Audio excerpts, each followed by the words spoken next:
Hello guys, welcome to Shower Fully.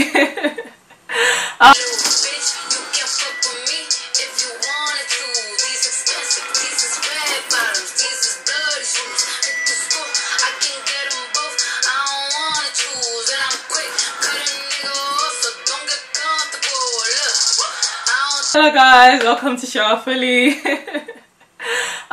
Don't mind my whole intro and all that. That was just me, you know, making light of things and trying to be a bit funny. And just a disclaimer before anyone comes to drag me and say I'm living a luxurious life. None of those bags are mine. This wristwatch is the only thing I own, and it was a birthday gift from my mom. The fur is the fur is something I bought on Amazon to take my flat lays and pictures. So yeah, I'm not trying to portray any lifestyle. This is thrifted vintage. Yeah? Cool? I hope you enjoyed that intro though. I was actually really feeling myself. Anyway, where can I start with this whole issue? I mean, from the title of this video, you can sort of already tell what this video is about. Basically, today is Thursday, 5th of April. I didn't even know about this whole Visa Bay issue with RLT. Her full name is Rutendo. And yeah, I sort of woke up this morning, as we all do, go on my Instagram, went on Insta stories and saw another blogger talking about it. And I was like, oh wow, what's happening? What's this Visa Bay thing again? I actually thought it was something Nigerian related because there's a Nigerian blogger that posted about it. So I went on, you know, the searched the hashtag, and a list of things came on, and then I was trying to, and then so when a list of videos came on, I saw the person. I was like, hold up, I know this babe. Not know her, no personal level whatsoever. I sort of know her because last year while I was working on my photography project, I was looking for really dark-skinned models to work with on my project, and another blogger I had met at an event. I'd reached out to her, she agreed to do it, but then I really wanted it to be two models who were really closely, sort of really looked alike. Okay, I'm rambling. Basically, I sort of reached out to her to help on my photography project, but due to her being busy and having other commitments, she wasn't able to do that. So that's just how I've sort of heard of her and know about her. So I don't know her in any way, but seeing these videos and seeing she was actually the center of all these things, it got me like, wow, what's going on here? What's her story? So I clicked on one of the videos posted by the Blogger Point, which was the C5 news video. Sorry, I think there's one of the hairs on my lip.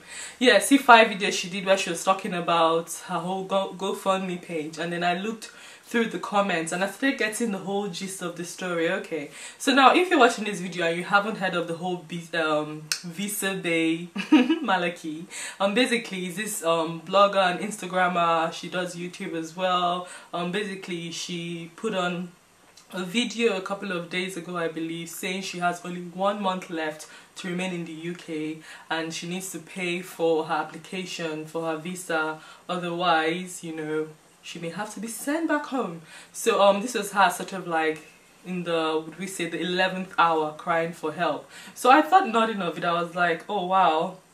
But then obviously as you start to read the comments and you start to hear from people who have actually followed her for a long period of time, you get to hear the other side of the story. Now I've not followed her, I don't follow her at all on social media. Only that one contact I had made for her to model for my pictures had been the only communication I've had with her, and that was it. So I went on her page and trying to understand what everyone is sort of complaining about in terms of the lifestyle she's been portraying.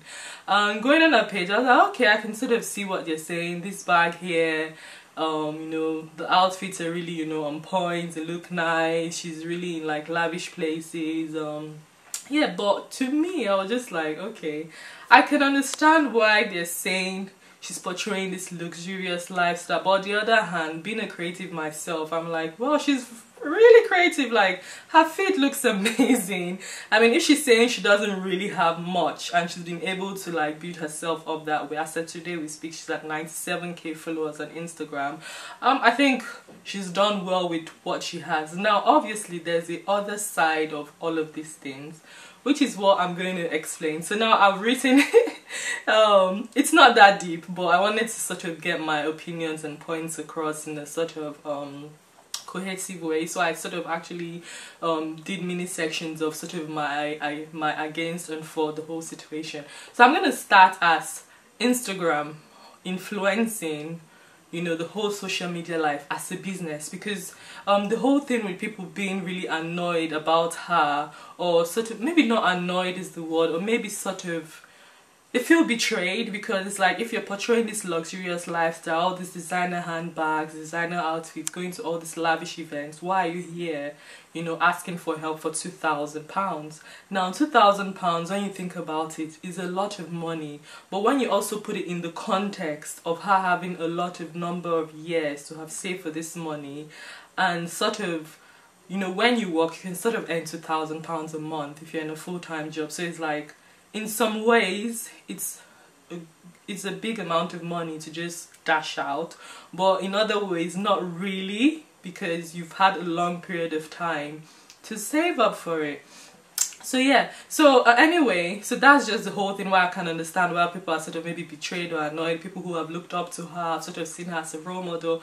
But now I'm going to dial it back now and before her, well, not for her, but sort of show my case for the situation. And that is looking at Instagram and the whole social media life as a business. Now, I think if you're in it as a blogger, an influencer, if you call that, social media guru, consultant, whatever, digital marketer, you sort of know, you sort of understand, it's not just, it's sort of, okay, so social media was born out of the whole thing of sharing your truth, sharing your own little knowledge about the world, sharing your experiences. So it started off that way. But you guys really need to understand, it's way more than that right now. It's a business. It's like a burgeoning industry. It's still like a small industry, but the rate it's grown is big. People are full-time bloggers now. People are full-time YouTubers now. They make their money plainly by being on social media, putting themselves out there. So you have to see that if Rutendo wanted to also become a full-time Instagrammer, influencer, which is, I guess, is what she's trying to do at 97,000 followers. That's a lot, you know. So obviously she's gonna think of how to brand herself. Now, as we all know, in the, you know, world, whether it's services or products, there's different levels to everything. There's your Primark, there's your Zara, there's your Topshop, there's your Gucci, there's your Chanel, there's your Louis Vuitton. You know, there's different levels to everything. So the way Primark is branding itself, cheap, reliable fashion, whatever, is different from how Gucci is going to brand itself. And if you think about, if you really think about blogging and social media now as a business, you know, a marketing tool, because really it's a marketing tool. Like, businesses are on Instagram not just to show, oh, here's my product. Yeah, they're showing here's my product, but they want you to buy. They're collaborating with bloggers and influencers because they have the prime target audience to show their products. If you think about this, is what TV channels do, and this is what newspapers do, this is what radios do. Why do you think there are adverts and commercials? TV stations, where do you think they get their money from? It's by placement and advertising. So if she wants to get a particular person to sponsor her content or work with her in any form, then obviously she's branding herself for that. So from a business perspective, I'm not even mad that she's doing a luxurious lifestyle per se, because I mean, if she wants to work with like a luxurious brand like Gucci, for instance, let's say, she's not gonna be, you know, going to Primark to put on products on there. She's going to sort of brand and market herself in a particular way. I hope you guys sort of get what I'm trying to say. So basically, blogging and influencing is a business. If she wants her business to be on the higher end, her blogging brand to be on the high end.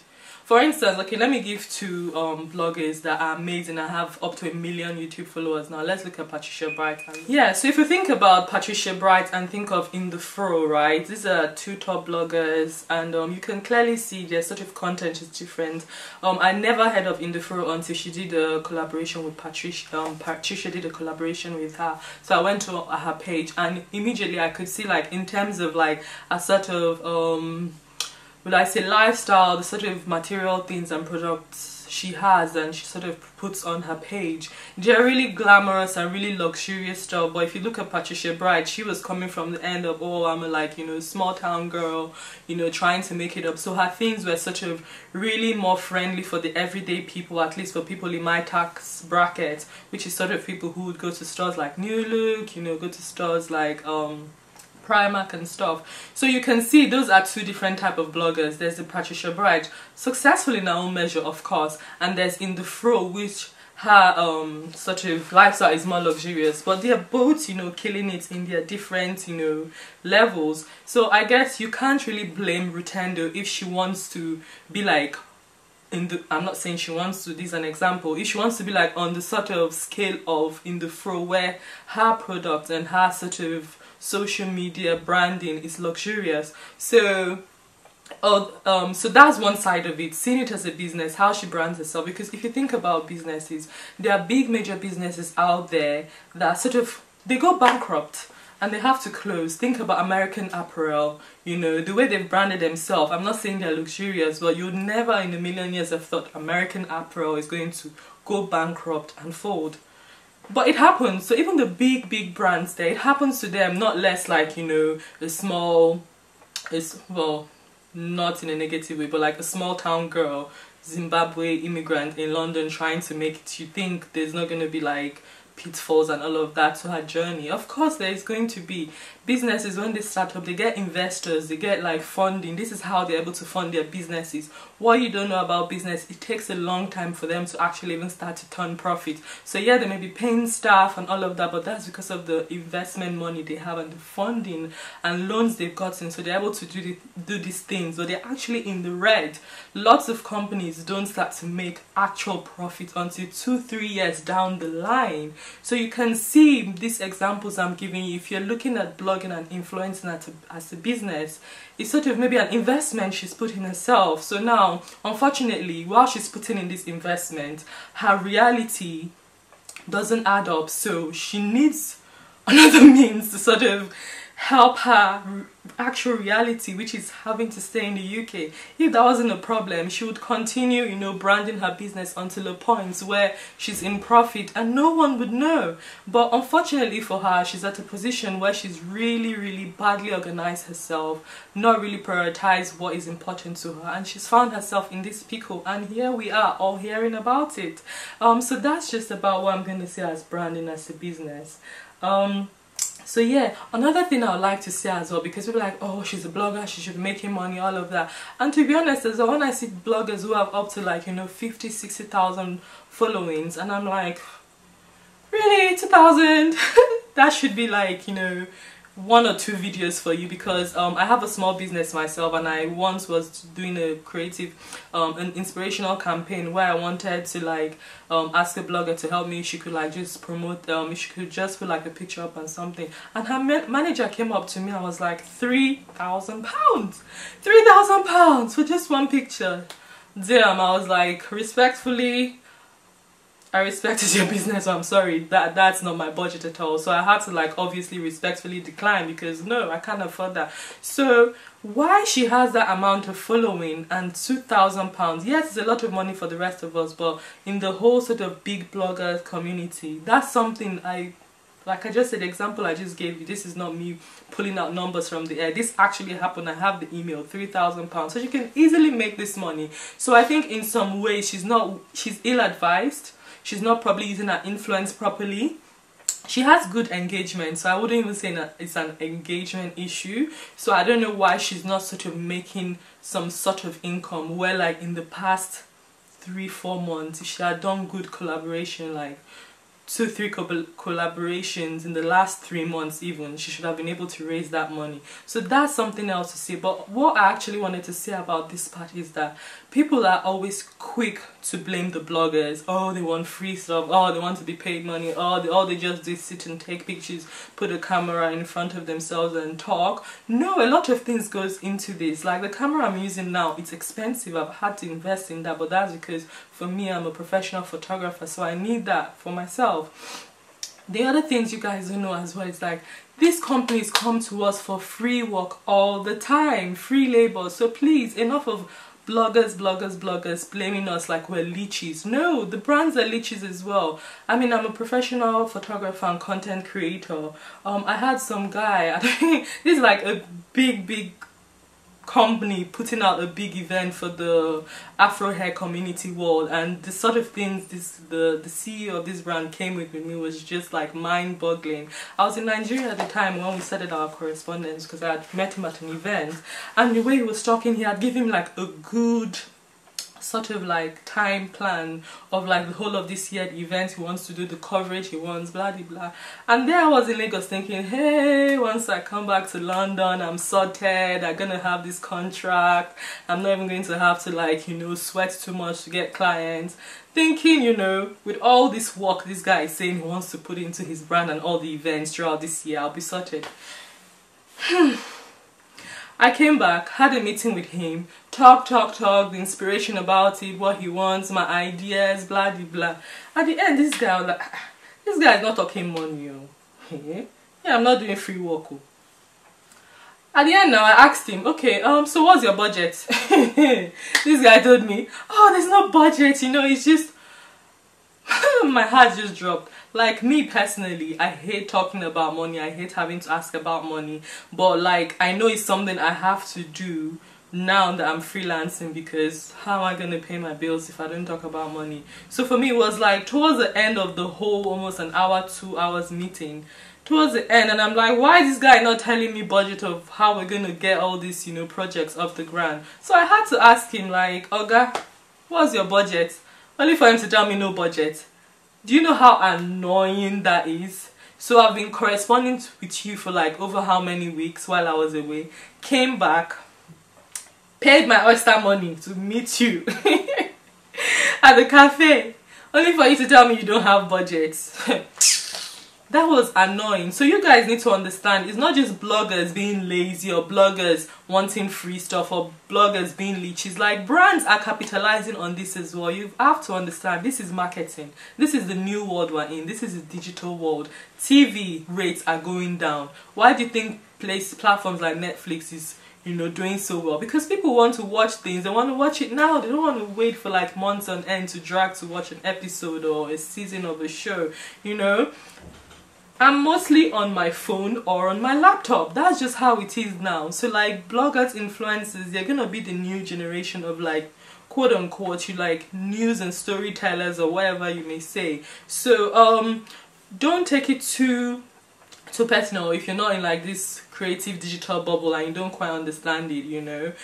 Yeah, so that's all I'm gonna say about the whole sort of a case for her in terms of like her branding herself the way she did, and why I don't think it's so wrong. But the other side is, I can see how digital the digital world, YouTube, Facebook, all started from people really genuinely telling about their experiences, you know, recommending products they've bought and used themselves. And because it's grown out of this sort of community service work, excuse me, to where it is today, that's why people find it hard and people are upset and people feel betrayed when you say, oh no, actually this is just what I'm doing because this is what brands want to see in order to work with me, but my life is actually really difficult, this is not it. Which is why at the point, even in business, although yeah, business is business, but in business you have to draw the line, you have to say what your values are, what your morals are, what the ethics of your company is going to be.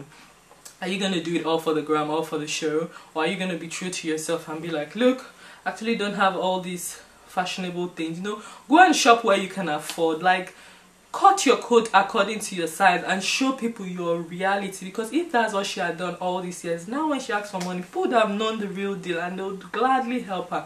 I mean, they've gladly helped her now, she surpassed her goal, but still she wouldn't have had this backlash she had, you know, in terms of how people have responded. So now I'm going to talk about a bit why I'm a bit sympathetic to her as well, and talk a bit about my story in terms of immigration. Immigration is like a really, it's a tough one, because when you're in it, you sort of understand and you can sympathize with other people, especially if you've lived somewhere else and you've had to move here. You don't have the citizenship immediately, and you have to go through all this process to sort of get your right visas. And while all of this is going on, you have to live your life. If you're young, you have to go to school, you know, go to university, blah blah blah. So that sort of side of things really touched me, in terms of like, wow, she could, you know, be sent back to Zimbabwe. Now I don't know on what terms and stuff she left, but I'm guessing it was due to all the upheaval and stuff happening there. So I mean, if she's been here since she was 10 and she's about maybe 21 or 22 now, that's been a long time to have been away. She's grown up here, has like the cultural values of stuff here, she has friends here, most of what she knows is here now.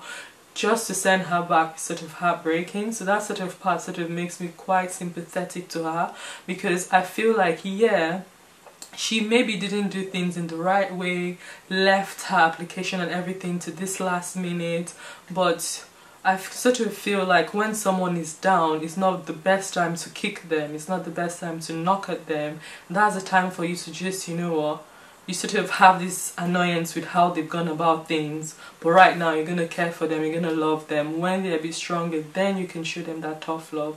So that's what sort of is my sort of whole thing with this. Like, I can sort of see why the outrage is there, but like, it's happened. What are we going to do now? All we can do now is just band around her and help her. And then while she's through the process into, you know, getting herself sorted, then you can give her the stern talk, then you can give her the stern admonition, then you can sort of tell her like, look, get yourself together and, you know, get a job, blah blah blah. But right now, while she's begging for money, and I mean, from our community, it's a really hard thing to do. Like, we don't really just go out there and be like, oh, help me, you know. It's really hard to do, like myself as well. And with some of the things I'm doing, I've had different friends like, oh, why don't you do like a GoFundMe? And I no, please, I'm not doing that, because there's just this sort of shame that comes with begging as well, which is sort of, I mean, you should have your pride as a human being to work hard for what you want, but then sometimes when you need help, you have to be able to ask for the help. And I actually like give kudos to those who can ask for the help, because me, I rather just go out and go and work really damn hard, which is what people said she should have done, which in some ways, yes, she should have done, because I had a situation in the past as well where I was running low on funds. And I was just like, nah, I've never been so broke in my life where I have nothing in my account, and it's not going to happen now. And I had to go and get a job as a waitress. It's just one of these things you have to do. I didn't do it for, you know, a crazy amount of time. I did it for a period of time where I saved enough to like sort of recuperate and gather myself. But it was one of like the most heartbreaking moments for me, in terms of like, I'd gone to uni, I'd done all these things, you know, I was about to start a business, and here I am getting broke, and now I have to go and work as a waitress. That wasn't even the best thing for my family as well. They were disappointed and all of that. But sometimes you just have to be an adult, man. You just have to, you know, wipe whatever tears you have, even if the tears are coming. Go and do what you have to do and make that money. I mean, what is your priority? That's the thing. Although I'm sympathetic about the whole immigration stuff, I have to say, what's her priority as well? Do you really want to stay, or do you not really care? Because if you really wanted to stay, you had a long period of time to, you know, gather yourself together and get these funds, you know. If you're working in retail, in over 6 months, I mean, you've had a long time. You knew when your visa was going to expire. It's not like they just called you up yesterday from the home office saying it's expiring next month. You've known this for a long time. You should have planned for it. And those people that say, oh, she's young, I'm going to give you my own story. I wasn't born here, right? And at some point I had to, you know, work on my own papers as well and stuff like that. And with me, I think the other thing what I was going to say, I think she probably doesn't really have knowledgeable people around her who are like pushing her to like be serious about getting her papers sorted, which is unfortunate. Or perhaps she does have them, but she just didn't listen herself. Because for me, what happened on one of my trips, family trips, we're coming back into London, and then I was still with just my Nigerian passport, and we're pulled aside. And at this one, everyone else in my family had their own the British passport. And I was just like, oh my gosh, this Nigerian passport, I need to, like, you know, upgrade soon. Anyway, pull me aside, and then it took a while, and you know, it's sort of really embarrassing and stuff when people are moving past you in the line and you and your family are just there, especially, you know, being the black family, just there in the corner. It's like, gosh, we haven't done anything wrong. Anyway, the guy comes back outside, and actually there had been a mistake in my own visa. And he told me, like, look, you have to go and sort this out, like, you should have a longer stay than what is actually here on now, so make sure you call them for them to make it up. So mine was even him giving me advice. But then I was 18 at the time, but then he looked at me and was like, look, you're 18, you're an adult here, like, you're not a kid, you know, you have to sort this thing out. And that little phrase and that little advice he gave to me stuck to my head. I was 18 at the time, and I sort of got myself thinking, okay, this is not Nigeria where at 18, like, they still regard you as a child. As 18 here in UK, you're an adult, you can make decisions, you have to do things for yourself. So I always had that in my mind. So for me, as soon I started, like, planning then, like, okay, at this certain stage, after a number of years, I can apply for citizenship. And we all know these laws change a lot. They can just wake up one morning and change. I mean, it was one day we all woke up and they said, you know, people from certain countries have to put down a £3,000 deposit in order to come and visit for holiday. What bollocks. Anyway, I was like, these people are temperamental with their immigration laws. I cannot dull myself. When it was getting to my 3-year mark, that's why I said her priority is probably not there, and she doesn't have people who are pushing her. I didn't have anyone pushing me, but what that man said stuck to my head. He said, you can't wait for your parents, you're 18 now, you have to sort this out.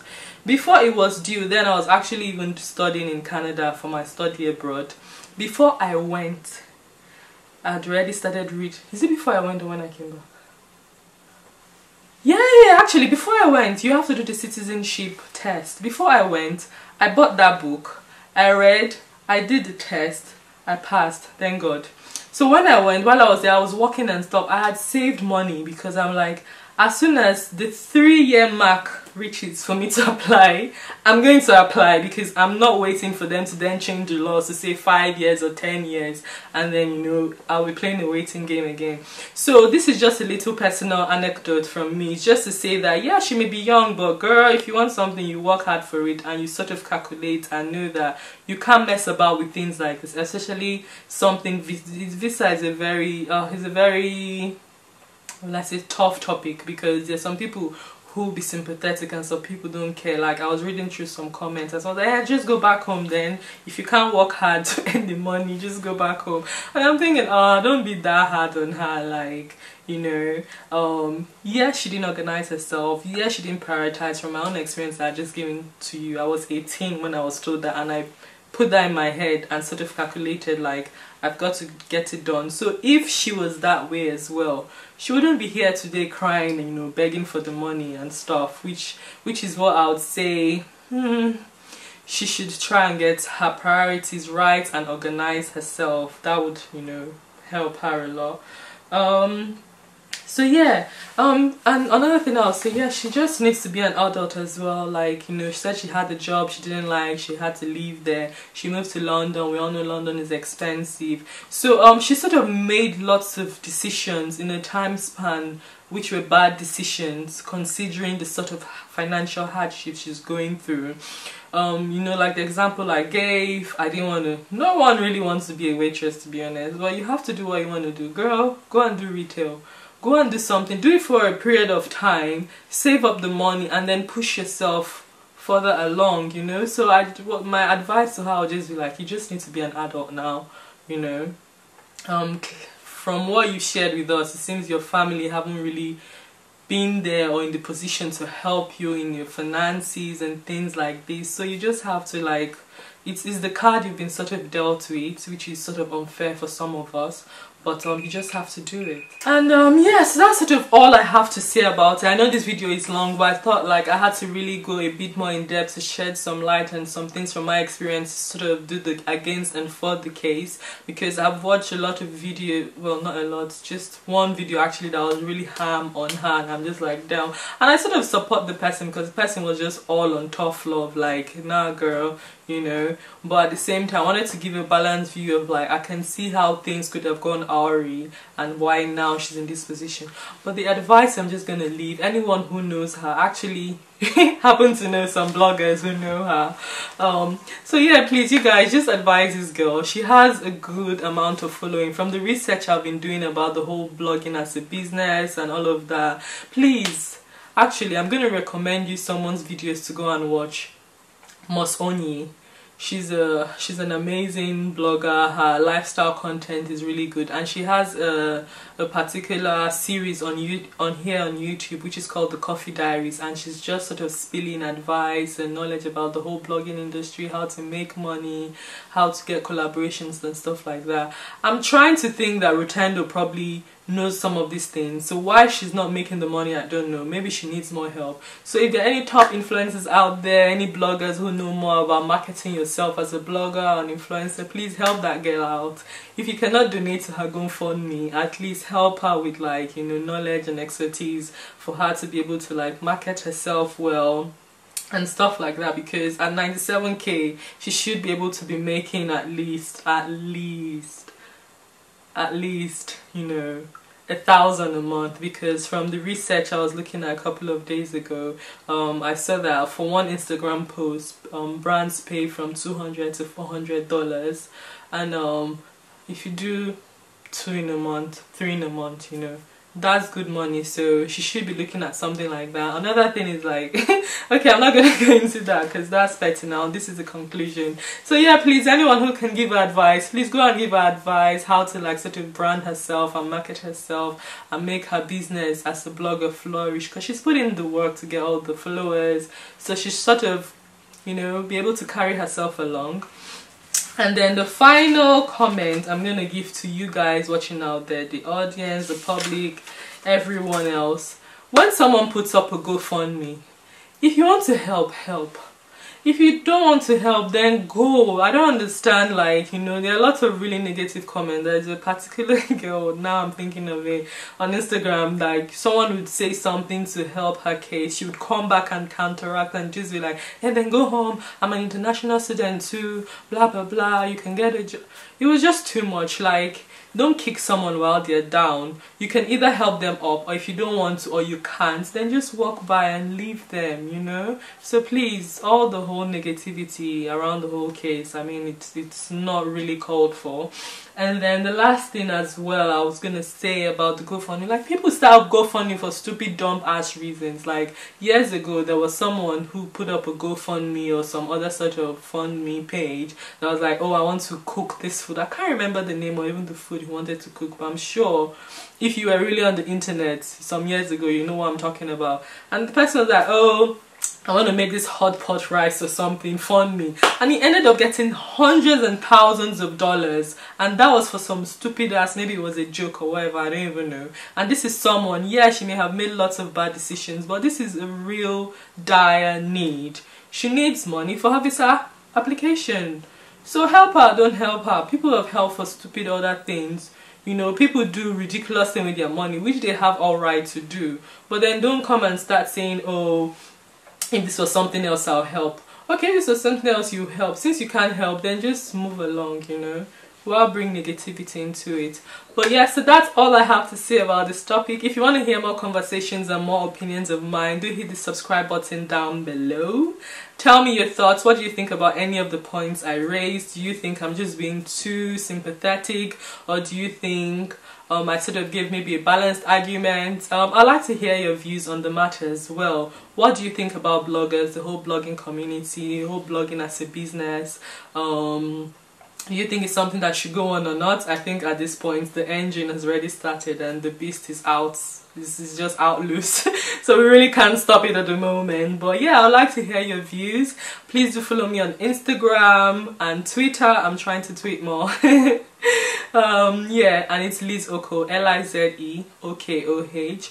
Thank you guys so much for watching. Why do I always miss this?